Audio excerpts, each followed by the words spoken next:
25. Old car features that banned by governments.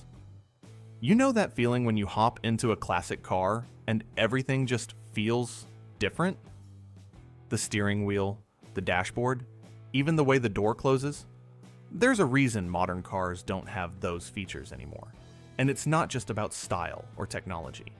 Governments around the world actually outlawed dozens of features that were once standard on every vehicle rolling off the assembly line. Some were banned for being too dangerous, others for harming the environment, and a few were so questionable that it's wild they were ever legal in the first place.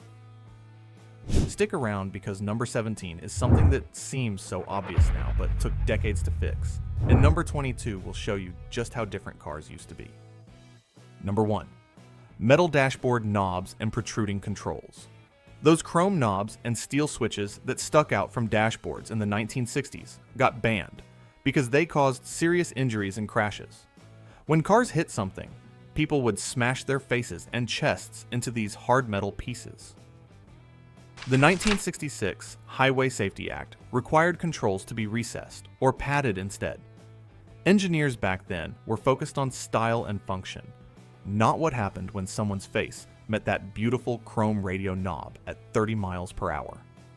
Car makers fought these changes initially, claiming it would ruin the aesthetic appeal of their interiors, but the injury statistics were undeniable. Number 2. Non-collapsible steering columns. Old steering columns were solid steel rods that went straight from the wheel to the steering gear. In crashes, these would just ram straight into the driver's chest. By 1970, collapsible steering columns that could compress on impact became mandatory. General Motors actually developed the first collapsible column, and it became one of the most important safety innovations of the era. Instead of a solid spear going through your sternum, the column would collapse or telescope, absorbing energy. It added maybe a few dollars to manufacturing costs, but saved countless lives. Number 3. Gas tanks in bad locations. A lot of 60s and 70s cars had fuel tanks in spots that got crushed easily during rear-end hits. The Ford Pinto is the famous example everyone knows, but plenty of other cars had similar issues. In 1975, new rules required fuel systems to handle certain impacts without leaking. The Pinto scandal really brought this issue into the public eye when internal memos showed Ford had calculated that paying lawsuit settlements was cheaper than fixing the design. But it wasn't just Ford. Chevy Vegas, some Datsuns, and various other models had vulnerable fuel tank placements. Number 4. Single-circuit brake systems. Before 1967, if your brake line sprung a leak anywhere, you lost all your brakes at once. The whole system was connected. Dual-circuit brakes became required, so that even with a leak, at least 2 wheels would still have braking power. The old system was simpler and cheaper to manufacture, which is why it lasted so long, despite the obvious safety flaw. When that single line failed, drivers would push the pedal to the floor and get nothing. No stopping power whatsoever. Number 5. Sharp chrome bumpers. Those shiny chrome bumpers looked great, but they had sharp edges and were completely rigid. They were at perfect knee height for pedestrians and could cause nasty leg injuries. The 1973 standards required bumpers that could absorb impacts better and had rounded edges. The new bumpers had to withstand 5-mile-per-hour impacts without damage, which led to those bulky rubber-covered bumpers you see on late 70s cars. But the pedestrian safety aspect was huge. Those old chrome bumpers could shatter kneecaps or cause severe leg fractures. Number 6. Leaded gasoline. Lead was added to gas from the 1920s onward to make engines run better and prevent knocking. Turns out pumping lead into the air was poisoning everyone, especially kids. The EPA started phasing it out in 1973, and it was completely banned for regular cars by 1996. The lead levels in children's blood dropped dramatically once leaded gas was phased out. High-performance engines and older cars were designed around leaded fuel. The lead actually lubricated valve seats and prevented valve recession. Without it, many older engines needed expensive modifications to run on unleaded fuel. Number 7. Non-laminated windshields. Early windshields were just regular glass that would shatter into big, sharp pieces in accidents. Laminated safety glass has a plastic layer in the middle that keeps the glass from flying everywhere. This became required in the 1960s. The plastic inner layer holds the glass fragments together, even when the windshield breaks. Before laminated glass, even minor accidents could result in severe facial lacerations that left permanent scars. The technology had actually been around since the 1920s, but wasn't mandated for decades. Number 8. Exposed gas caps. The gas cap used to just be right there on the outside of the car, with nothing protecting it. Modern rules require fuel fillers to be more protected and have safety features to prevent spills during rollovers. Those exposed caps had no rollover protection, so if a car flipped, fuel could pour out freely. They also allowed fuel vapors to escape into the atmosphere, contributing to smog. Modern fuel systems are sealed with vapor recovery systems that capture fumes and feed them back into the engine. Number 9. Lap belts only. Those old seat belts that just went across your lap could actually cause internal injuries because your upper body would fold forward violently in a crash. 3-point belts with the shoulder strap became mandatory in front seats in 1968. The lap belt alone would hold your hips in place while your torso jackknifed forward, leading to spinal injuries, abdominal trauma, and head injuries. Volvo engineer Niels Bohlin invented the 3-point belt in 1959, and Volvo made the patent open so other manufacturers could use it freely. Number 10. Bare metal door panels. Car doors used to be just bare metal on the inside. During side impacts, people would get slammed into hard steel. By 1973, regulations required better side impact protection, which led to padded panels and eventually reinforced door structures. Modern doors have multiple layers: outer skin, reinforcement beams, energy-absorbing foam, and padded interior panels. Some high-end cars have as many as 3 or 4 reinforcement beams in each door. That solid thunk sound modern doors make is partly from all that safety equipment inside. Number 11. Fully opening vent windows. Those little triangular windows that could swing all the way open became a problem because people could stick their arms out too far, and they created ejection risks in rollovers. The vent windows, called wing windows or quarter lights, were great for ventilation before air conditioning became standard, but they had serious downsides. In rollover accidents, occupants could be partially or fully ejected through these openings. Kids would stick their heads and arms out while the car was moving, which occasionally led to serious injuries. Number 12. Unshielded spark plug wires. Old spark plug wires created tons of radio interference. They would mess with AM radio, TV reception, and eventually interfered with electronics and medical equipment. By the mid-1970s, suppressed ignition systems became required to stop all that electromagnetic noise.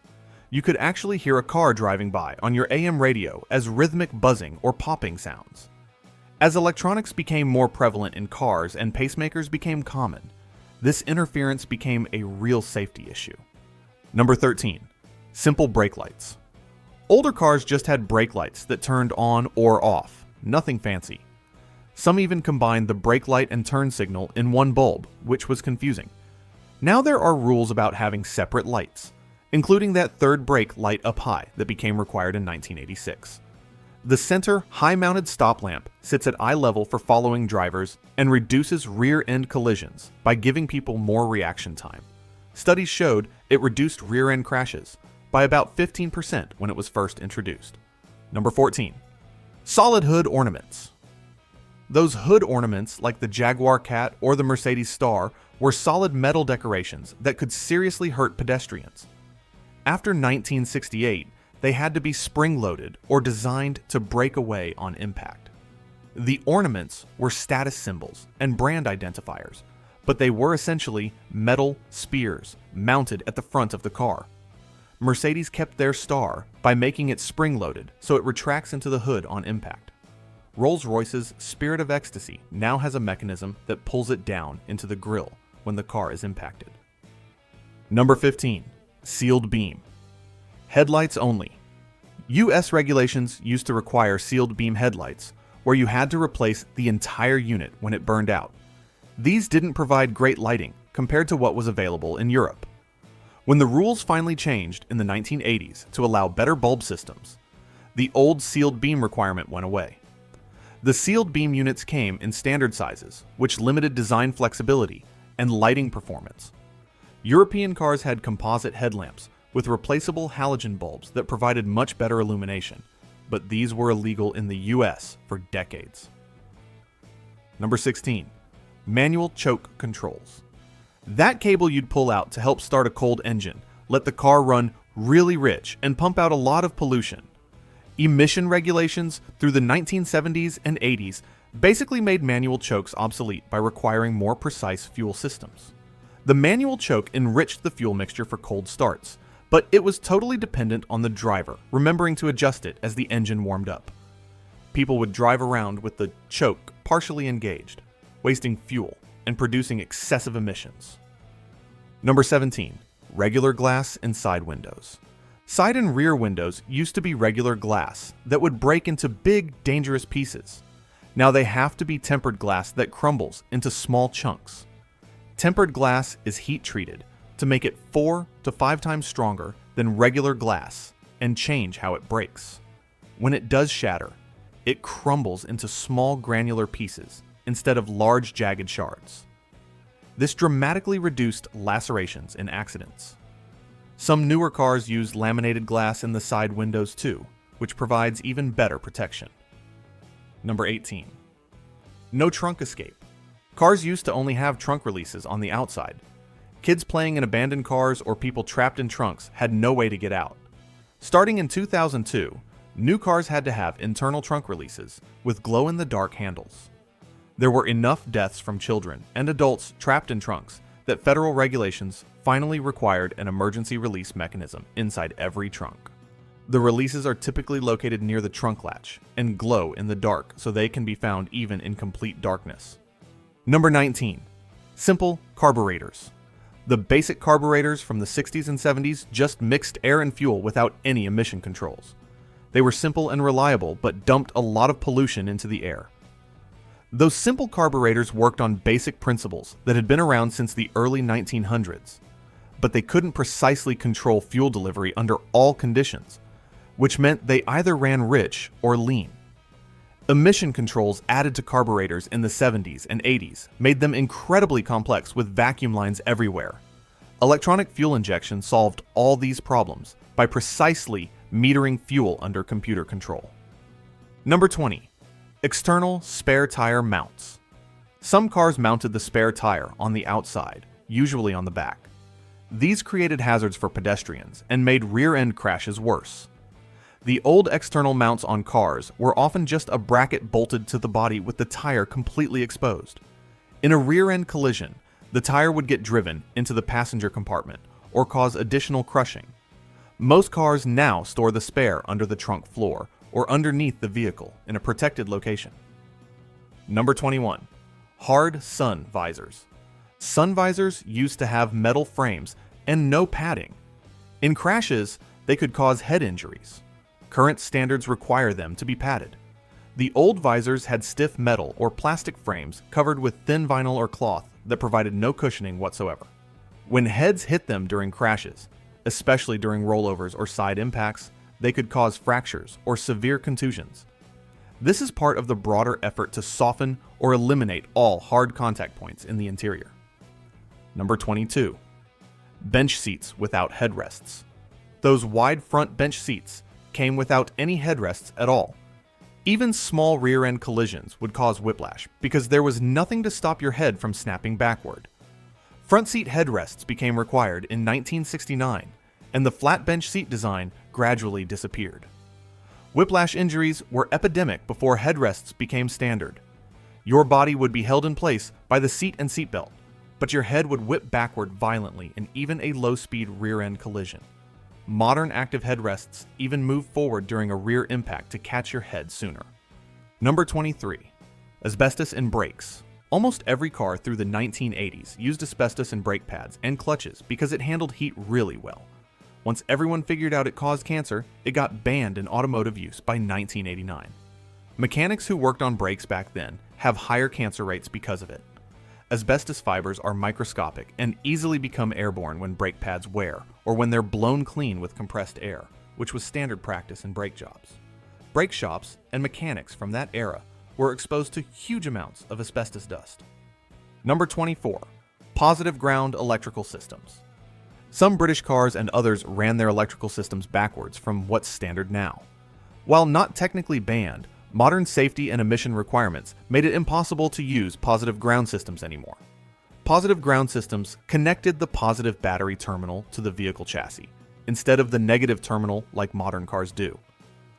More importantly, modern electronic fuel injection, engine computers, anti-lock brakes, and airbag systems are all designed around negative ground systems. You simply cannot build a modern car with a positive ground system because nothing would work properly. Number 25. No rear window defrosting. It used to be completely legal to drive with a totally fogged up rear window. Now cars need rear defrosters if they don't have other ways to see behind them.